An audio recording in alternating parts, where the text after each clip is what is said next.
Welcome to Madasaling Pinoy, your prayer partner.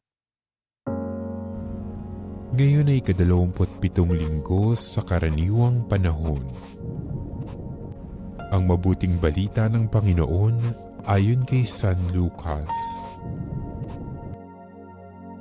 Noong panahong iyon, sinabi ng mga apostol sa Panginoon, "Dagdagan po ninyo ang aming pananalig sa Diyos."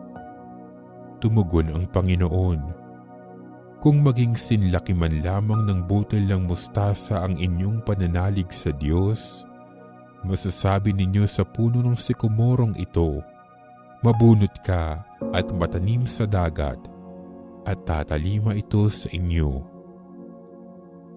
Ipalagay natin kayo may aliping nag-aararo o nagpapastol kaya ng tupa.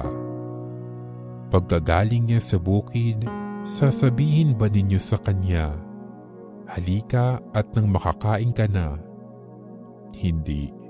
Sa halip ay ganito ang sinasabi ninyo, 'Ipaghanda mo ko ng hapunan, magbihis ka at silbihan mo ako habang ako'y kumakain. Kumain ka pagkakain ko.'